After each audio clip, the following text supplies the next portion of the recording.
talking about and covering it quite a bit. It's all over the socials, all over Facebook. Here, certainly in Central Virginia, with a lot of realtors talking, a lot of mortgage brokers talking. Saw a post from Matt Neese about investment property. I don't know if you saw that one. I did. I saw a post from Andy Zeman on it. Yep. I got a lot of comments and commentary aggregated for Keith Smith from realtors, what they've been posting on social media to get your feedback on. Viewers and listeners, offer some comments in the feed. If any realtors want to ask a question to Keith anonymously, I'm happy to protect your anonymity and relay it live on air. A lot of questions about associations and their futures. A lot of questions about the MLS and its future. A lot of questions about sellers agents needing to convey the value proposition of buyers agents with their clients. And there's a topic that nobody's talking about, and it's a little heavy, but it's the 2.5% opt-in. Yeah. And the impact on that. So this is long, not even remotely close to being. Oh, we're just at the tip of the iceberg. Well, I think as far as, and I think I know, as far as how it impacts the general public, I think that's pretty much settled. The path on that is, and we'll talk about it when we go live, is particularly in the state of Virginia, has been pretty much outlined. But this 2.5% opt-in is an interesting part of that nobody's really talking about. And what that means is if you've done over a certain amount of money in 2022, 2.5% of your last 4 years of revenue has to be paid to the plaintiffs in order to get protection. That's a huge number. Keller Williams was so smart. To a piece? Well, Gary saw it coming. He's not a schmuck by any stretch of the imagination. That would have cost the company over $250 million instead of 70. And this, by the way, impacts some local folks too. Oh, no doubt. No doubt. Viewers and listeners, let us know if you're watching the program. I'll highlight some that are watching the show. Judah Wickower, we're ready to rock and roll here in T-minus. Actually, let's rock and roll right now, Judah.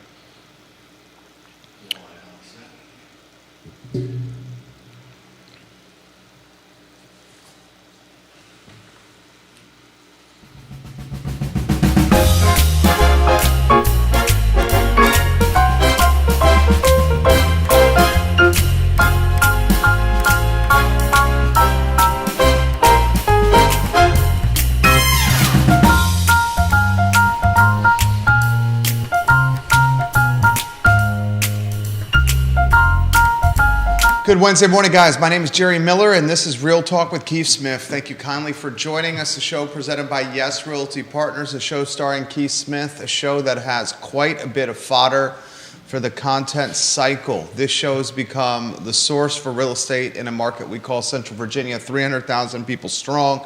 On Friday, National Association of Realtors, a settlement of significant proportions. We're going to unpack this from every single angle, from a seller's angle, from a buyer's angle, from a seller's broker's angle, a buyer's broker's angle, from a Redfin, Zillow, or EXP, Compass, EXP angle, the discount broker angle.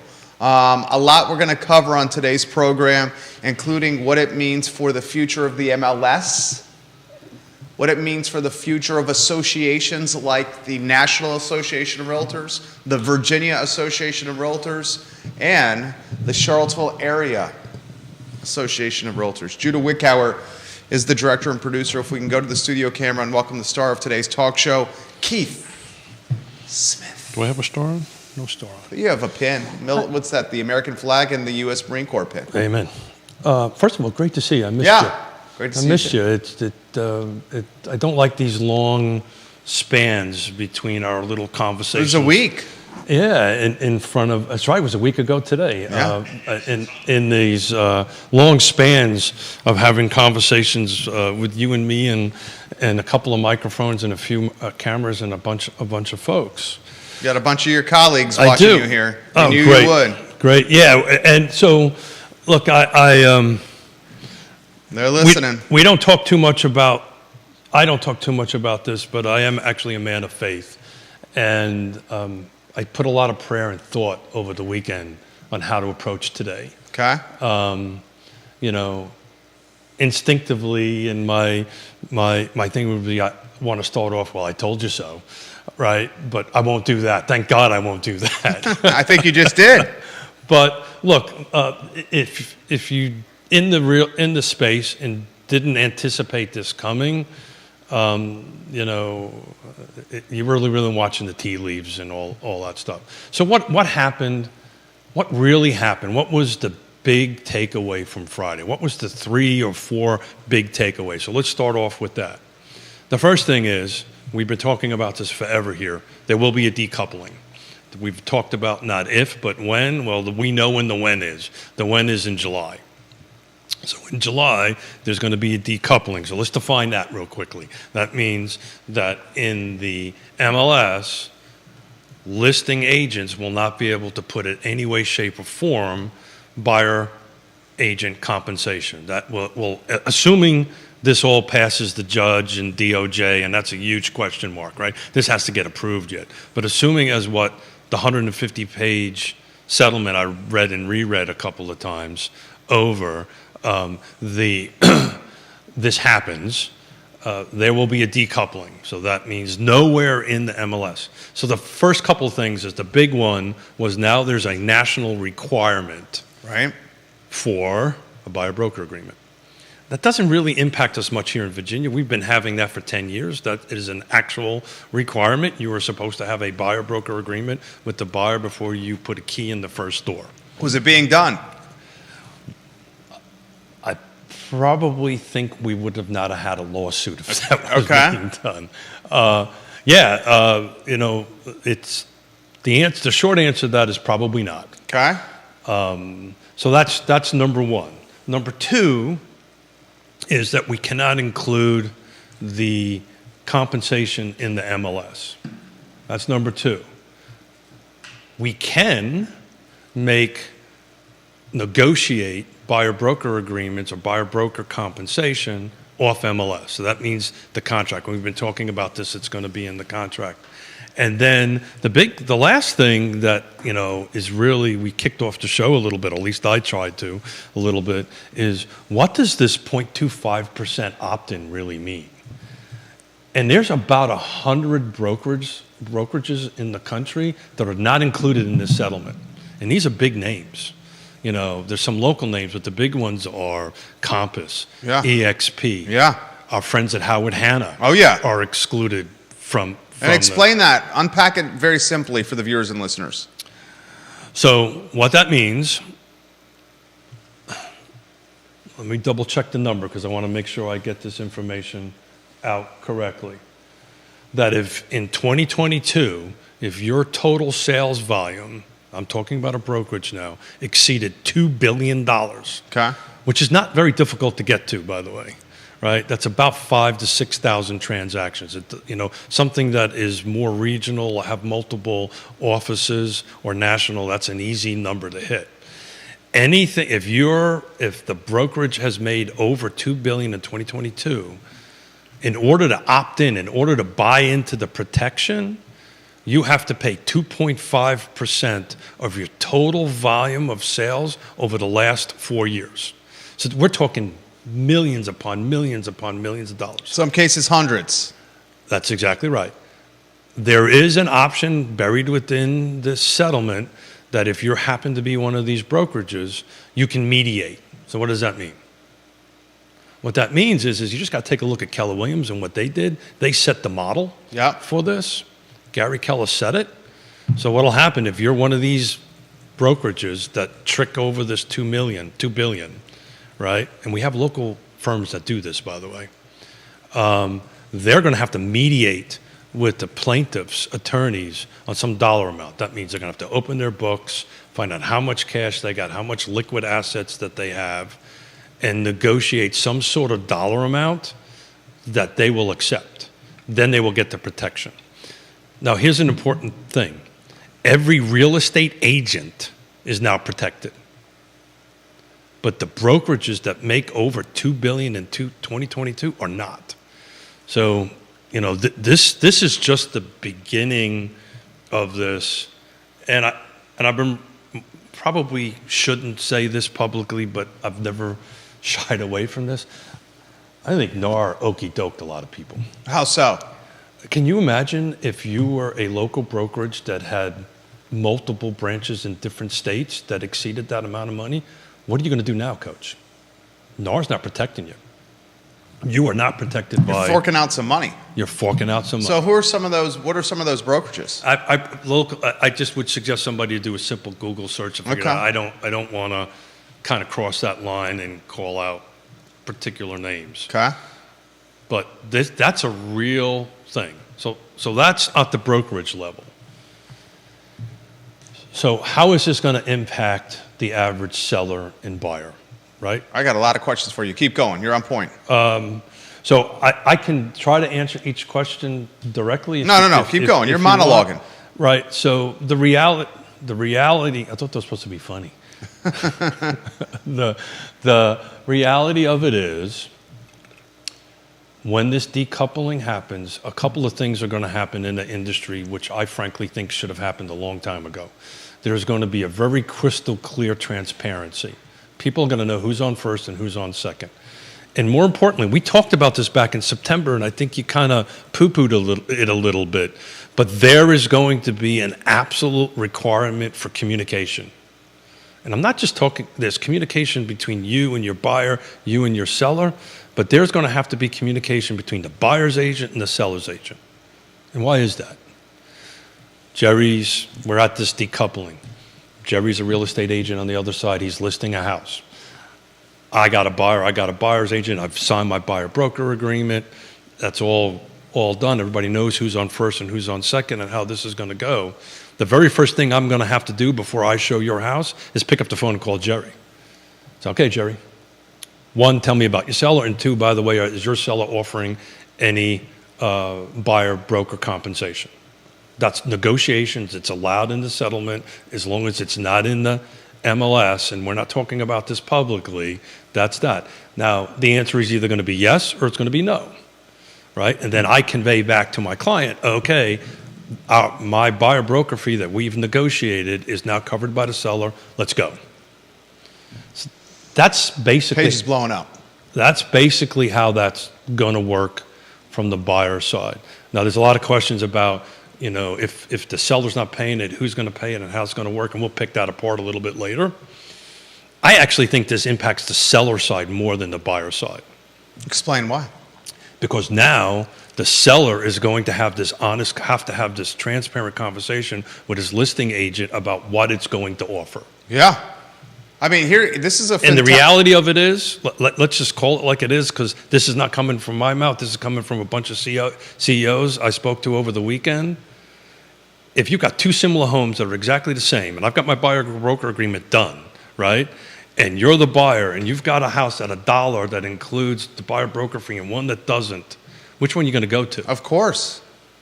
Of course. And this is not the agent guiding everything. This is the market that's going to go ahead and do that. But I'll get off my soapbox. Tara Savage had this comment yesterday on a Facebook page. She's an experienced realtor. Yeah, without doubt. My concern is listing agents that are not capable of explaining the value of paying a buyer's agent to sellers. That's exactly right. So here's what she's saying. If you're taking a house, if you're a realtor, and you're working on behalf of a seller, and you're at the dining room table or the kitchen table with a seller, and you're putting the contract together to determine a price, and if that listing agent does not explain or convey or does not have the talent or insight or education to explain to their client, perhaps you should include a commission of this number. And why? And why? Or if that topic does not come up in conversation, it goes unaddressed. It has to be addressed because the buyer broker agreement now has these 3 or 4 different... What if the seller's agent utilizes this tactic?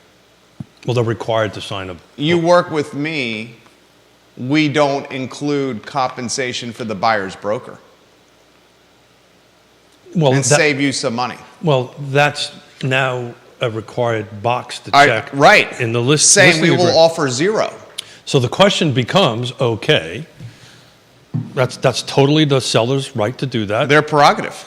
It's the listing agent's prerogative either to accept it or not, right? Which in this tight inventory market, most will accept.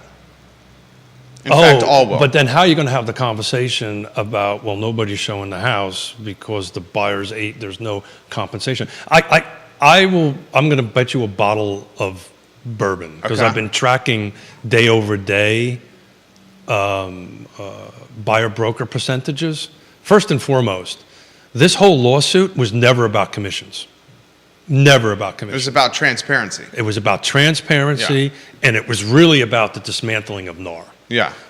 Well, DOJ. is NAR going to survive this?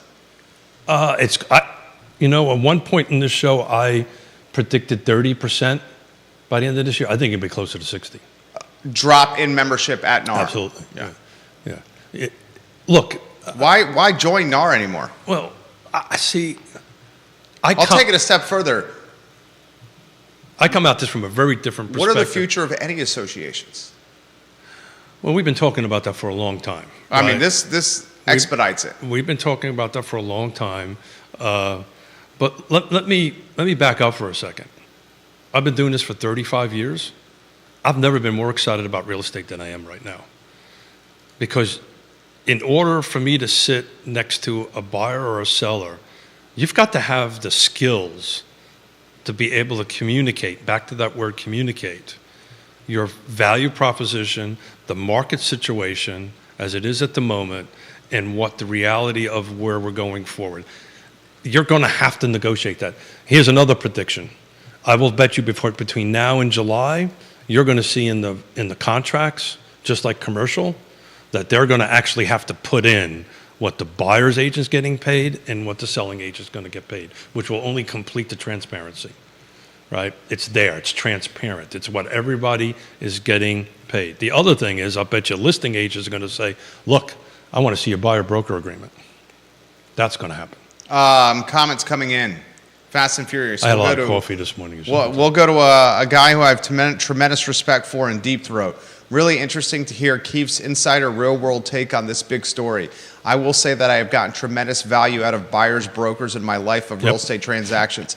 I've gotten very little value out of sellers, brokers. Yeah. I know what I'm selling. I'm at a C buying in a new area that I don't know well. I would be much more likely to do a for sale by own or a FSBO and have done it once than try to buy without a broker, particularly in a new geographical territory. I'm happy to pay for the buyer's broker. And that's I've done a FSBO. Thank you, Deep Throat. So that's why I'm kind of saying this is really more of a listing agent struggle on that end of it, right? Because the path is a little bit simpler. Also, Deep Throat's a seasoned seller, right? He knows the market. He knows what's required to go ahead and buy and sell. But look, there's one thing I know for sure: buying and selling is not getting easier, and you need real estate professionals. Look, again, I'm probably going to get myself in all kinds of trouble, but I'm prepared. It is what it is at this point. You know why I'm so excited about this? Guess what the bar just did? I'd say this is what happened. You took, The bar just went. well, I think you pretty much took a boatload of realtors out of the business. And the ones that are experienced and savvy are going to adapt and pivot and figure this out. And they're going to have less competition, which means they can gain more market share because the business has become more difficult. And as the business has become more difficult, the ones that survive and know how to adapt are the ones that are going to get more business.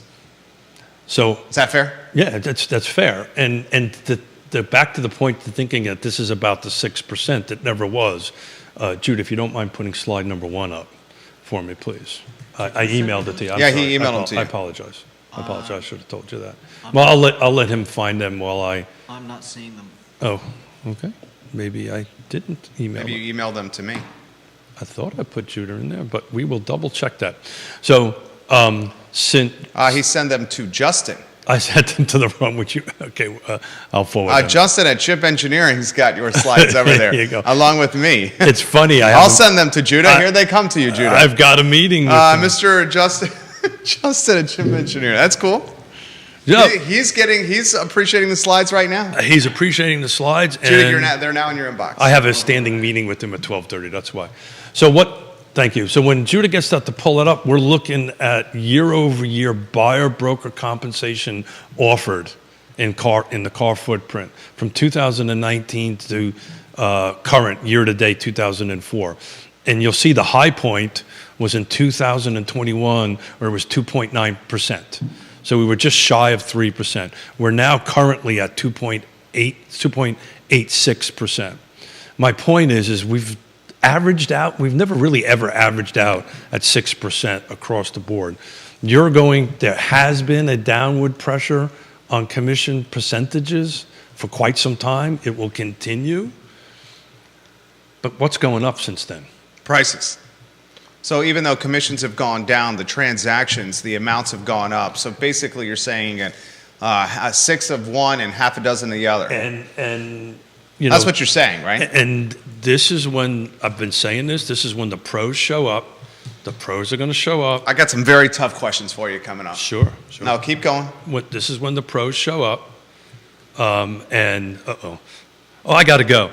I got some very tough questions coming up for you. Yeah, good. Well, from you or from the feed? From me. Okay, got it. Yeah.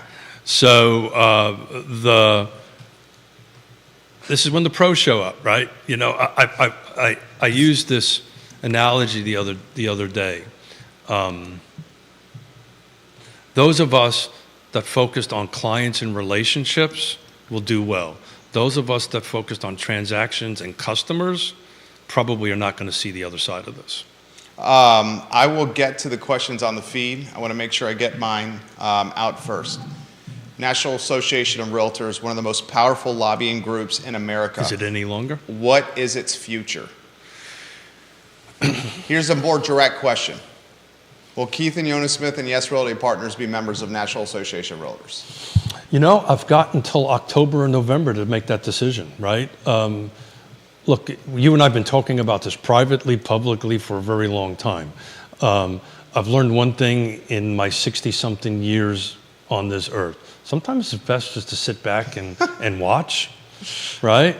And this is the non-answer here. No, it's just the true answer. Sit back and watch. There's a bunch of things that just been ticked off that we've been talking about for a long time, right? There's a settlement now on the table. It hasn't quite been done yet. It'll be done somewhere between now and July, right? The Keller Williams settled, right? The next big thing is, what's going to happen with the local MLS? Is my prediction that a regional MLS is going to kind of swallow us up that I've been predicting since 2000? We're talking Bright. 2022. We're talking Bright. That's exactly right. Is that going to happen? By the way, Bright has to also opt into this because it includes MLSs, right? But I think they got the capital to do something. I think so. They'll do fine. I think so. They'll do fine. But this is what's going to happen. I think you're going to see these larger regional MLSs. I think you're going to see, this is probably in the next 12 to 24 months, local and national associations focus more on training and education and professional development. Thank you. Professional development. I think that's where the value proposition is for these organizations to be part of. But it's slowly moving to the point that you could be a member of Bright right now and not be a member of NAR, and not be a member of CAR, and still conduct business. That's because we got a data share agreement. If that data share agreement goes away, then that option comes off the table. Multiple people are asking, including Moi. some of your colleagues, Oh boy. what is going to happen with the local association? Yeah, I think I just said it. I think it's going to turn. We've been predicting this forever. Donna Patton watching the program. Yeah, She's we've giving been- props to your top-rate tech powers Thank you. It's not in relation to the email you sent to Justin Schimpf there. Yeah, she knows. What's going to happen to CAR? She knows that all too well. Yeah, I think, well, look, NAR's going to lose. I put this on the table back in 2022. What is the value proposition, and what are we going to do when the inevitable happens? Well, guess what? The inevitable just happened, right? So what is the association going to do? It will lose members. It will lose revenue, right? So how can it reinvent itself to go ahead and that's a decision they need to make, right? Right now, the MLS is their 10-ton elephant. It's their revenue generating machine, right? Plus the dues on that end of it. But it's really the MLS that generates revenue. If that goes away, then what's next, coach? And that's a decision current board members need to make, future board members need to make. I can assure you I won't be one of them. And because, this road, this path it's on it. It's going down. This train is not going to get stopped. But, how it impacts the local buyer and seller, I think it will impact very little. I think the sellers will probably still include a buyer broker compensation because they want to sell. The buyers. You think that? I do, actually, yeah. Matter of fact, I'm tracking it. I got another slide. I'm tracking it day by day, and I'll tell you every week if it's starting to go down. Right now, we're still at 3% and 2.5%. I don't see that changing because of what I said earlier. Okay, you offer zero. I'm competing. Jerry, guess what pendulum is going to start swinging soon? You're saying we're going to go from a seller's market to a buyer's market? It's going to take a time, but that pendulum is starting to slightly move, and you know why? I don't know if I necessarily agree with you on this. No, it's in certain market prices in Yeah. certain locations that pendulum is moving a little bit. Some of them are pegged back over that way, but eventually, I know this much: what goes up always comes down. That buyer, that seller pendulum is eventually going to start swinging closer to the center. Donna Patton watching the program. Donna Patton is a pros pro. Donna, I wish you were here to talk about this with us. Yeah. A pros pro, right? Oh, absolutely, yeah. She says, if the National Association of Realtors goes away, so does the Code of Ethics. I think it just went away anyway. All of your designations with their education goes away as well. Yeah. We are left with license law, which is a very low bar. Without a doubt. But Donna, and I love you with all my heart and soul, but I'm not so sure ethics was really being enforced, I come from a very different opinion on that. I tell you what this will happen, what this thing will start propagating, which we don't do. You know what it's going to start propagating? Dual agency. I think a lot of dual agency. I think dual agency has already been very present. No, but not nowhere near in the numbers. Very minuscule. Dual agency, I'll put it in a nutshell, is when one realtor is representing both the buyer and seller. And what can't they do by state law? Dual agency is a very slippery slope. Amen. For the individual that's the buyer and the seller. Representing both the buyer and the seller. No, it's slippery for the buyer and the seller. And for the agent. Well, correct, because they don't get full representation on either side. Right. So if you and Judah, we see a lot of dual agency internally within similar offices. So, well, that's designated agency. Yeah. That's not dual agency. That's two very different things. Very fine line there. But fine line. From a licensing perspective, it's not a fine line. It's two very different things. Yeah. Oh, look at that. I can't talk to Channel 29 right now. Keep going. So, you'll start seeing that happening, and I think you're also probably going to, if that ends up happening, you're going to end up seeing individual suits against individual agents propagating big time. This question's come in from one of your colleagues asking for some anonymity. Yeah, please. Does Keith think the buyer broker is going to have conversations about flat compensation or retainer compensation? So, full stop, end of story. It's always been on the table. Been on the table forever. It will never, that option has always been there. Now, is the How often is that happening? very rarely, it has very low impact on the market, but there are business. John Blair, hello. There are business models, the agents out there, and that'll work if they want to do that. But you got to take a deep dive into what that representation actually means and the lack thereof of the representation. Todd Rath watching the program. Hey, Todd, how you doing? Real estate investor. Hey, Todd. I have always thought good realtors do provide info and advice and tools. But I've always thought that a flat 6%, no matter the price model, is absolutely broken. Oh, without a doubt, but it's never, so Todd, so that you know, going We back. know that it was never the case here, but the average consumer did not know Believes that. that. So The that, average consumer thought that it was that's 6% the problem no matter here. what. That's- Folks like Todd or me or Deep Throat That's- realized that was not the case. That's exactly right. But everyone else thought that and was the that's case. the and that is my. And that clandestine nature of it was done purposely. Well, that I don't know because I wasn't in the room. But I tell you, NAR should have been in front of this long before this happened, right? You know, but the general, and there are, back to my comment about where the bar just went. We all know the bar entry is kind of low. The bar to do this business now just went in the stratosphere because you're going to have to actually communicate with a client now, like us professionals that do, and say, okay, this is what I do. This is how I do it. This is my fee. Does that work or it doesn't work? If it doesn't work, Mr. Buyer, that's not a problem. That's going to be the key, is how many in a tight inventory market, what's the percentage we're down versus peak COVID? Oh, it's right. Sales down? Sales volume? Oh, 12%.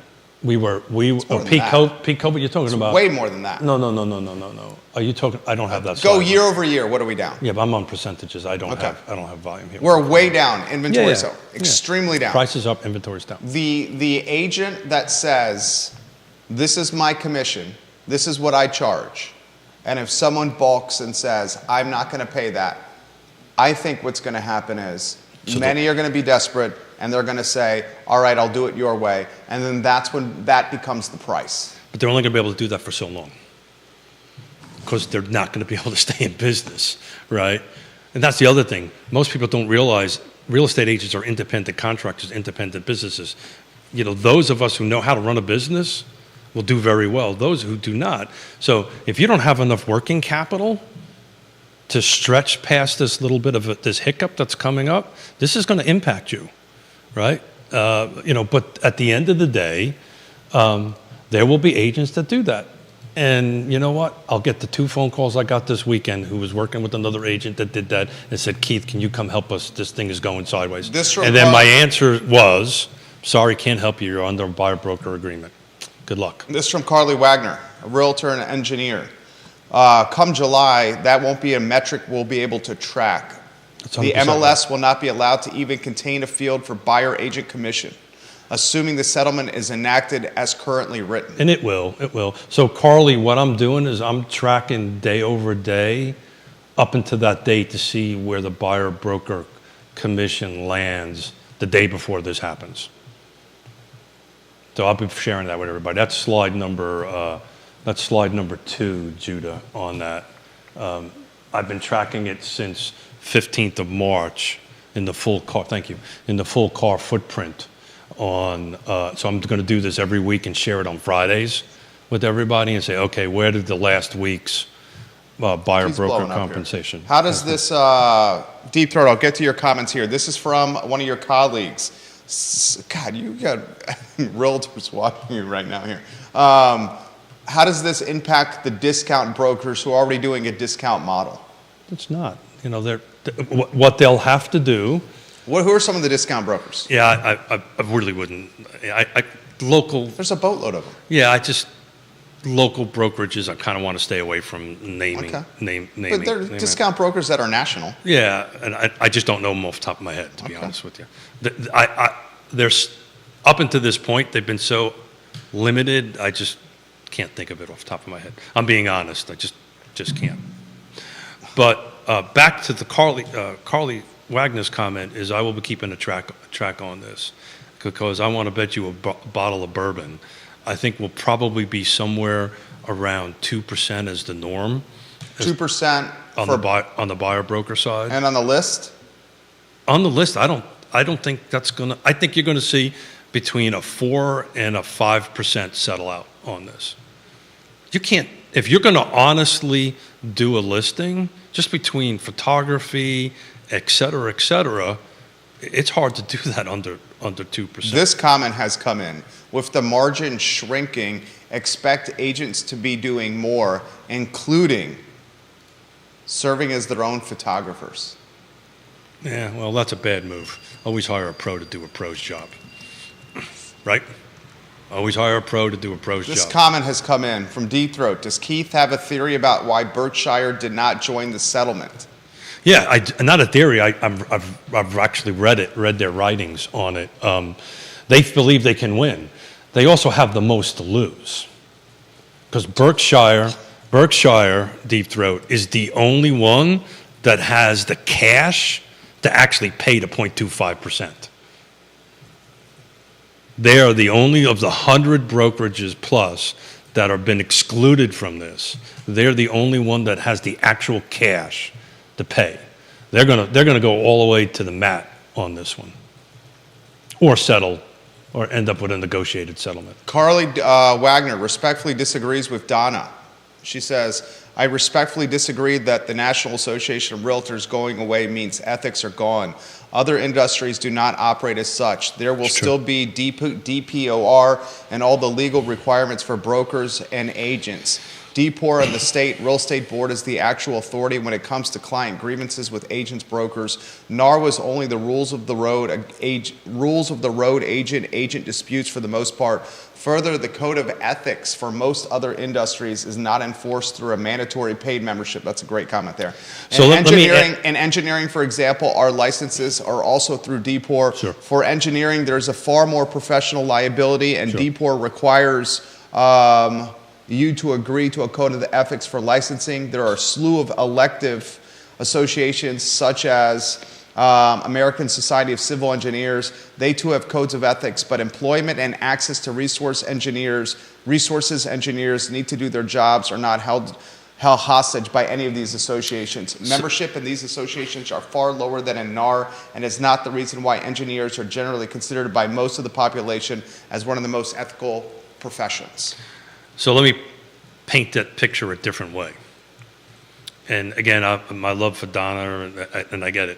But this is going to be a pure numbers game at this point. Because what's going to happen, and we've been predicting at 30%, some reports that you read say 60%, but there's going to be somewhere between 30 and 60% of folks leaving NAR or CAR. The question is, how many of those are leaving the industry, right? So let me back up for a second. So right now in the state of Virginia, I do not need to belong to an association, right?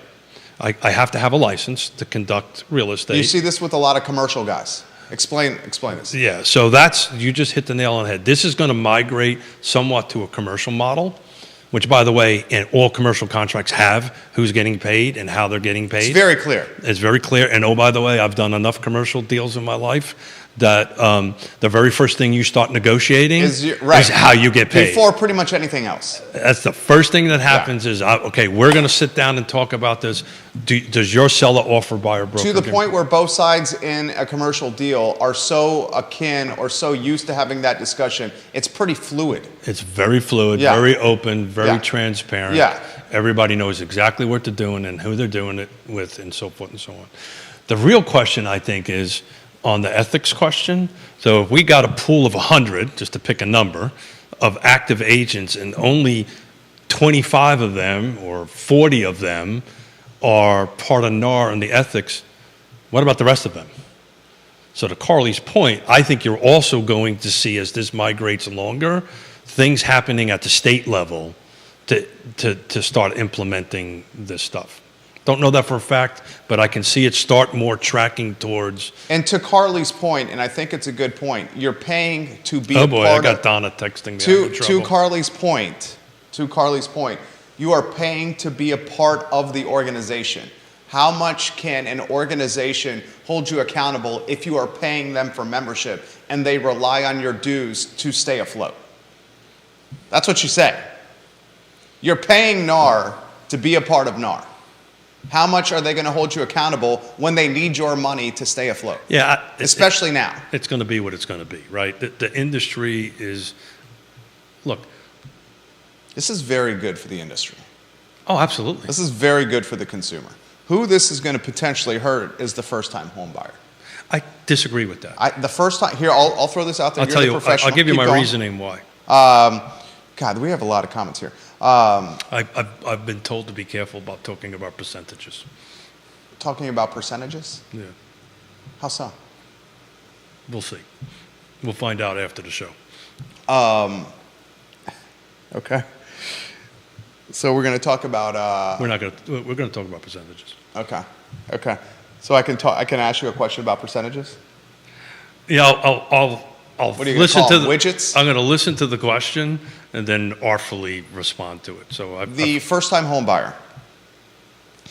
If the first-time home buyer needs to, or is in a situation where they're looking at a house and their representation is not offered any kind of commission by the seller of said house. well, let's do me a favor and keep me out of jail, and we'll call them eggs for the rest of the. The first-time home buyer, then in an expensive market and a high interest rate in market, when their representative says, look, I'm not offered any eggs by the seller in this deal. If you want to buy this house, you're going to have to come up for the down payment, the closing costs, and then you're going to have to come up with some extra eggs for me.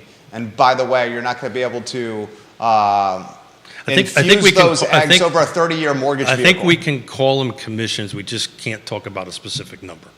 Okay? Okay. So let's call them commissions. Okay. We just won't talk about a specific number. Because this thing isn't settled yet, and I might get my license pulled here by the end of this show.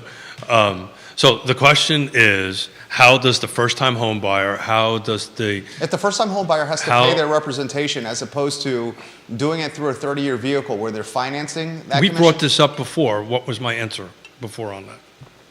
It's a long time ago. Got it. So what you're going to see is the regulators a couple things happen.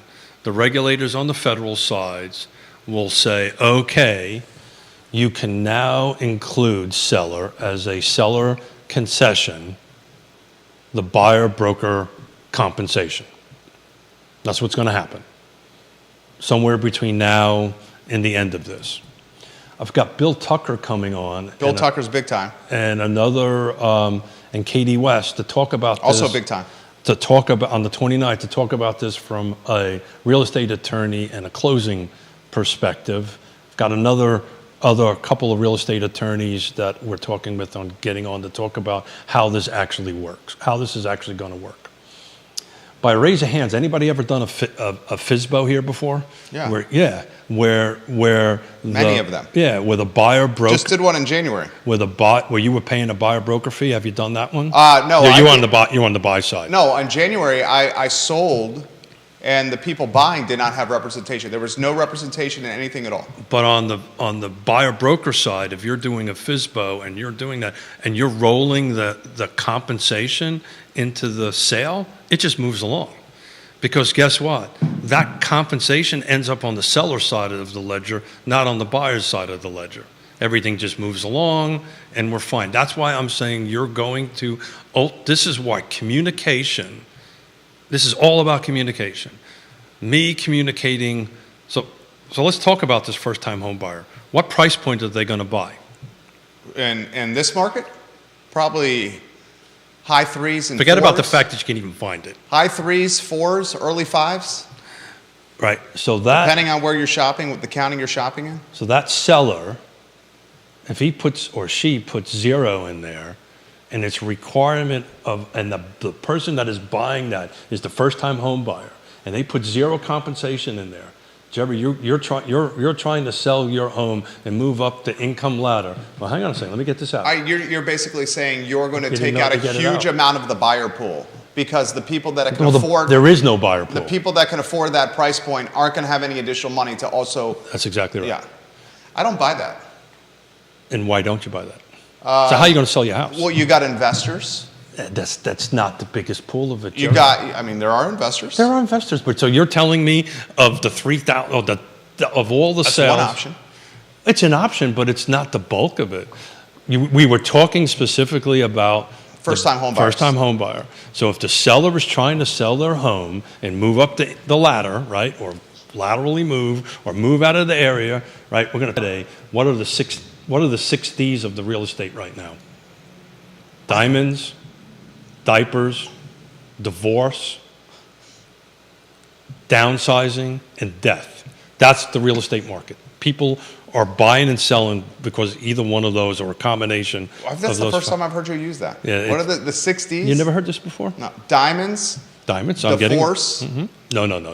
Diapers, diamonds, diapers, divorce, Downsizing. downsizing, death. and death. That's why people are buying and selling right now. They're either getting married and putting new household togethers, they're having babies and need a new house or a bigger house. Unfortunately, the divorce rate, I can't tell you how many divorce listings we're doing right now. I can't tell you why, but that's huge at the moment. Downsizing, Keith and Yona are downsizing because I'm not, but I can't have the big house. Or they're downsizing. I have listings stacked up of people that can't stay in their house any longer for health reasons. So that's a downsizing. And then the final one is death. Right, but that's it. Though that is the real estate market. I right think now. you guys would just one man's opinion. There's a You've never boatload heard of that comments the here. sixth time? No, that's the first time you've used it on the show. I think folks in general would be crazy not to think that we're going to see sellers saying we're not offering compensation. I can guarantee. I will bet you a bottle of bourbon that's not going to happen. There'll be some, I think there's going to be some. but That's some. all I'm saying. Some is some. And somehow, and how those I are can managed. tell you, as of Friday, when this hit the thing, none have happened. Well, it was just hit the thing. I know that, but people put houses on the Yeah, market. it just hit the But thing. I'm going to track it, and maybe you're right, but I think the majority are going to land somewhere between 2% and 3% on the buyer broker. That's what's going to happen. Back to the first-time home buyer, right? Factor out investors, right? Let's factor that out for a second. If you have a seller that's trying to move up the ladder that needs to sell their house to go ahead and take their $300,000 of equity out and buy, and I got a buyer coming in that can't pay the compensation that is agreed to in a buyer broker agreement on that end of it, that seller they're going to either increase the price. And that's going to come back to the professionalism, right? When we're sitting at your kitchen table and going, okay, I understand what you're doing. I understand how you want to move forward. This is the path forward for you to move. You're going to have to include something. If you don't want to, we can try it. But the market's going to tell us very quickly, right, if we're right or we're wrong. Todd Rath watching the program, he says, I envision selling realtors becoming consultants and one-stop shops. No. Fix-up guys, photo, staging, listing for set fees and not percentages. We'll find out. That's contradictory to what Deep Throat was saying, though, right? He was thinking more along the No, lines. Deep Throat said he didn't see value in the seller. He saw value in the buyer. So I want to clarify this, right? But that was Todd Rath's comment. No. Let me clarify language because the words matter here. So technically, a seller's agent is a buyer's agent. So you understand that? This is what he said. No. Let me. Okay. But it's industry. If you take a look at it, a selling agent is a buyer's agent.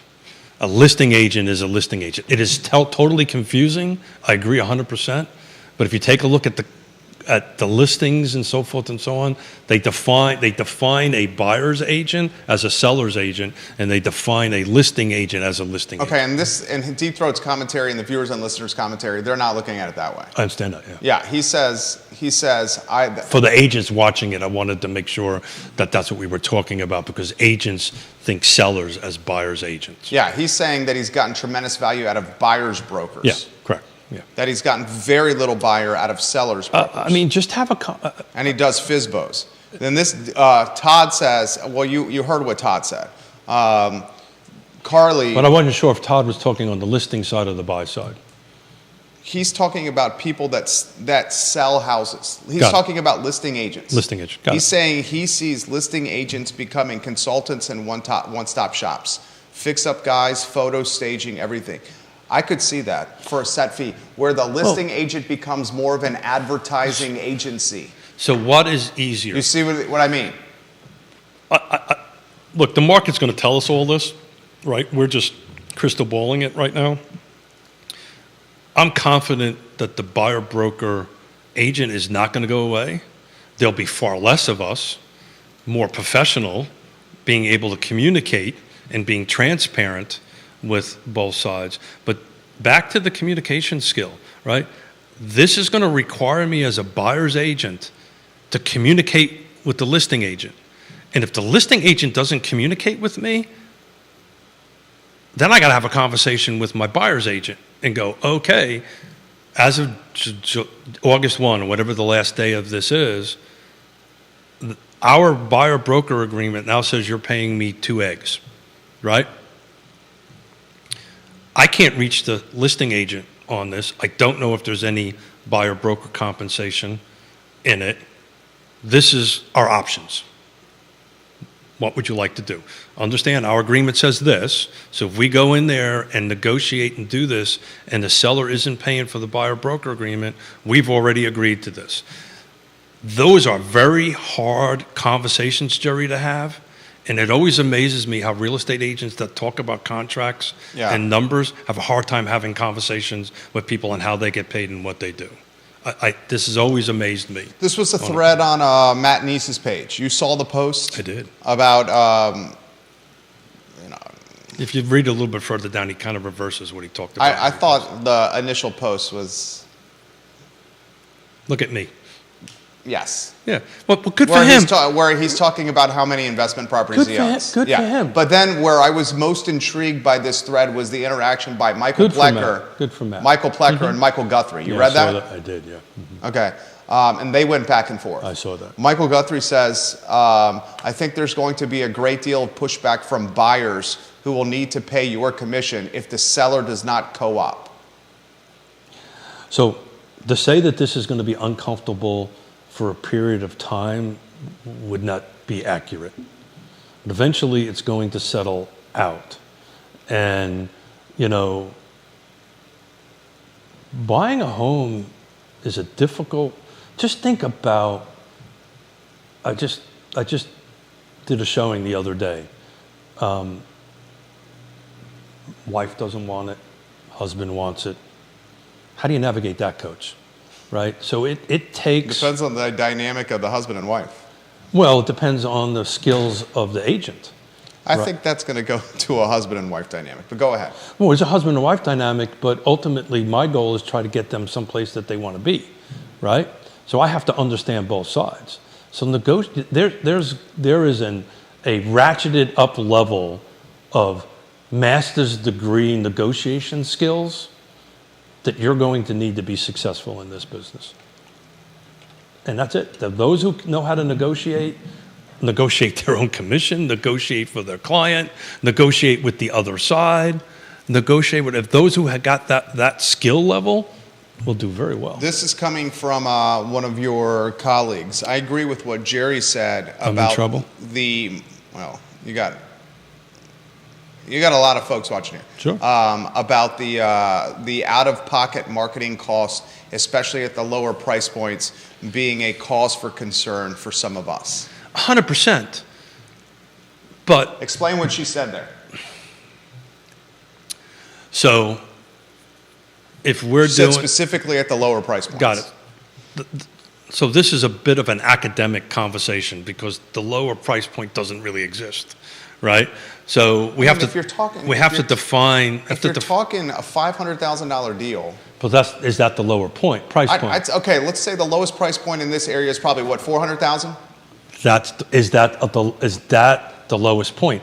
Back to the point, is that what the first-time home buyer is buying? I think let's call it 400,000 for a first-time home buyer. That's really light. Actually, where are you going to find let's call it 400,000. So Jerry, you're having two different conversations here. Yeah. You're having a conversation on what's available and what is considered entry level. Now, you're not supposed to exceed over 33% of your income. Which we know that's not. Everybody goes to 50%. Of course. Right, and that kind of stuff. Yeah. Let's call it 400,000. If a buyer's at two eggs, I'm going eggs because you're my boy here. If a buyer's at two eggs at 400K, you're talking what, 8K? I just got my license. You got 8K right there. A percentage of that is going to the brokerage. Correct. A great chunk of that's going to taxes. Correct. If marketing materials and photography are X amount of dollars, correct. That leaves eggs. That leaves very little yolk. Ooh, I like that. Played. That leaves a couple of eggshell cracks and a little bit of yolk. That's what your colleague's saying here. And those of us who don't know how to do an ROI or run a spreadsheet or run a profit and loss on it, on what your cost is on that, will eventually do a bunch of transactions and give stuff away. And pass on those. No, they'll first give them away and then realize they're losing money. Because they don't get the relationship for the move-up experience? No, they don't realize they're losing money because they don't understand the numbers as you outlined. And those of us that run a business like a business will say, no, I'm sorry, I only can do this for 2 eggs, and we're picking eggs. It doesn't really matter on that end of it. And I'm not even sure it works at 2 eggs at that number. But that's the point I'm trying to make. This impacts, everybody's thinking this is the buyer side. This impacts the selling side, the listing agent very much so, because your listing presentation now has to kind of be off the charts and go, okay, for 2 eggs, this is what you get. And this is how we do it. On the buyer side, it's the same thing, right? There's been listing presentations around forever. There's never really been quote unquote buyer presentations. Now you're going to have to do that. I'm going to have to say, okay, this is what I do and this is how I get paid, right? And either you're going to accept it or you're not. Travis Hackworth in Travis. Danville. Hang on one second. Yeah. Travis, you're outstanding, man, and thank you for sending me. He's texting me directly all the awesome stuff that he's doing, that they're doing out there in Danville. I just want to say thank you for doing that. Travis Hackworth watching the program right now. He says, those with a strong marketing background and base will do well now. The ability to successfully sell yourself will be key. They're going to have to know their worth now more than ever. There you go. That's it. You've got to be able to know. And all of this conversation we're having, there was a point there prior to the settlement that I wasn't really sure that that 30% or more agents were going to, now I'm confident you're going to start seeing that by the end of this year. So the level of people around will be a little bit more professional. The pool of sales and buyers are going to stay the same, right?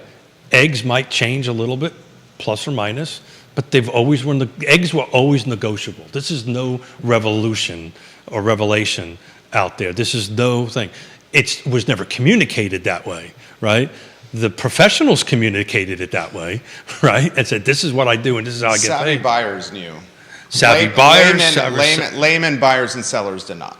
They did not. And the fact that I think I'm a little burned by this, that there were some, in my opinion, unprofessional folks in this industry that kind of forced this to happen. Oh, by the way, so that you know, there is a buyer lawsuits going out there. This only settles the seller side. They haven't made it up to class action suit level yet, and they probably won't. But it's 11:15. I can keep going. Okay. I mean, there's a full load of. Well, we want to save stuff for Friday. Yeah. What's your plan? Do you want to get to some of these comments? Yeah, sure. Whatever you want to do. Todd Raff, the true value in a tough, tight market for a buying realtor is knowing of non-listed properties, pocket listings, possibilities. I had this conversation with my wife this morning. Yeah. The pocket listing and knowing the inside and outs of certain neighborhoods. So we don't want to use the word pocket league because that's actually illegal. So, Well, I can use that. well, I can use that. well, it's at the state level. The knowing. So let me try it a different way. The value is knowing your region, knowing your micro markets, Yeah. knowing what's going on and what's happening. By the way, that's always been the criteria. What happened in these freaking unicorn years is, this cup of coffee could have did a deal. Deals that trade like at a club or over on a walking But path. that's not. On the golf course. That is not the majority.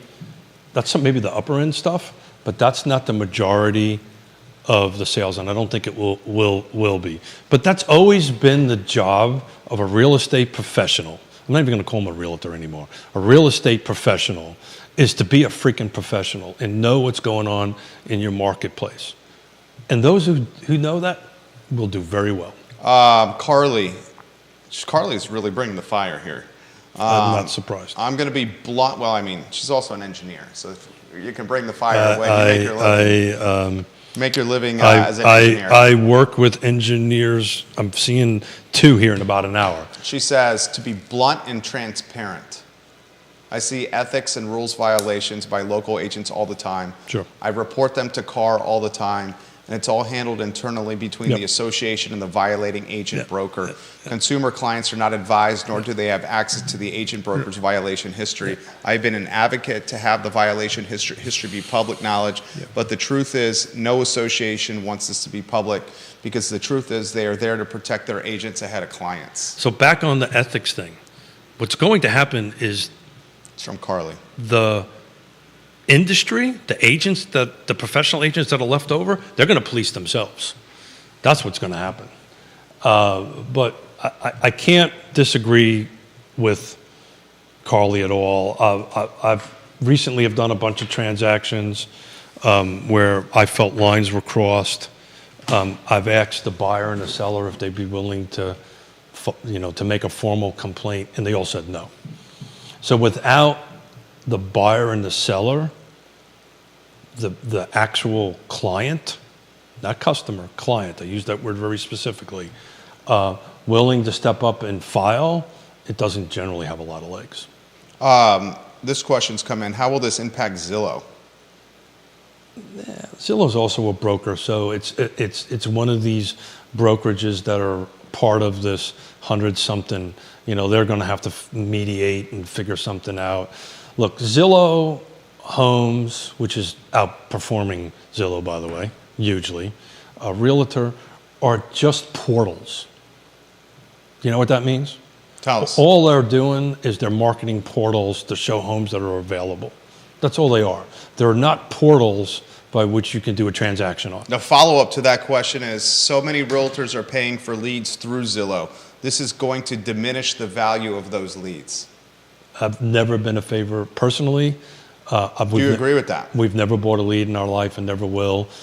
Our business is built upon referrals and Do you think it's going to diminish the value of those leads? I'll be honest. The value proposition of paying for leads. I don't know. Don't really. Like I just said, I don't put any thought to it because our business is purely relational. Our business model is exactly what you and I are doing right now. It's relational. It's referrals. Never bought a lead, never will buy a lead. So those who do, if that works for them, God bless them. Good Todd says he thinks that this is going to eliminate the shady and underhanded folks in the industry. We needed a cleaning of house for a very long time. This is going to do that.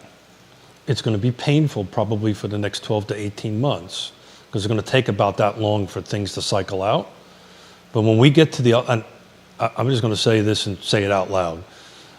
When this gets to the other side, our industry is going to be far better off.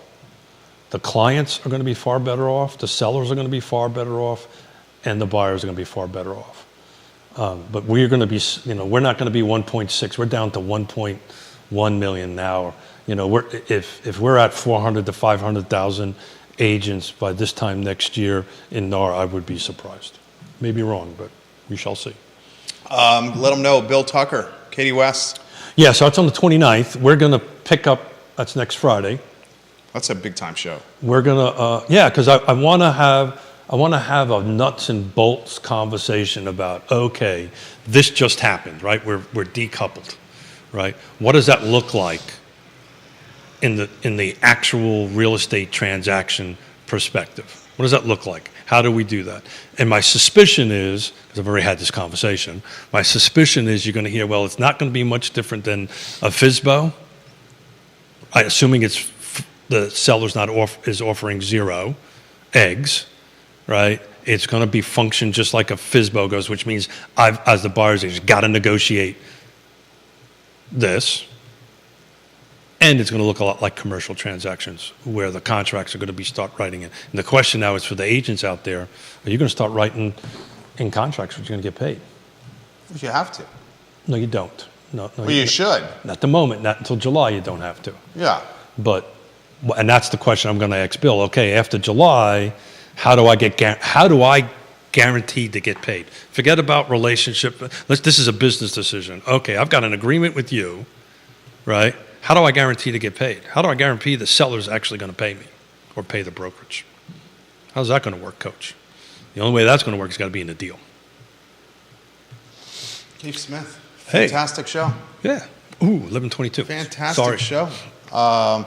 Friday, we'll continue the conversation. We didn't get to a boatload of comments. I'll try to save some of them. So those are watching and listening. You know, particularly up my fellow real estate professionals. Just send questions in anonymously if you don't want your name on it and get into trouble, apparently, like I'm doing at the moment. You're not in trouble. I'm not so sure about that, but it's okay. You know, I can't get into trouble for speaking the truth. Right. And this whole thing is about transparency and communication. Can't get in trouble. Well, thank you, sir. Yeah. That's the two. So if you're muzzling somebody, then it's not transparency and communication. If you can't be transparent and you can't communicate with the other sides or the parties that are involved in it, I think that's what got us where we're at now. There it is. Perfect way to close. Well done, Keith Smith. That was fantastic. Yeah, Fantastic. Thank you. So Ravenna, That's his granddaughter. has now learned this new thing that she does boom. That was your boom right there. That was my boom. Judah Wickhauer, Keith Smith, Jerry Miller, online at realtalkwithkeithsmith.com. Click the partners tabs for the best of the best in real estate, realtalkwithkeithsmith.com. This show was fire. Keith Smith, bringing the ammunition. And I'm going to ex Judah after the show, and if it's okay with you, that maybe we can start posting the week over weeks Oh, yeah. on the website. Week over week, let's post them on the website. Thank you kindly for joining us. I Love Seville show, 1 hour and 6 minutes away. No, that would be tough on Judah right there. So long, everybody. Thank you kindly for joining us. Well done. Thank you.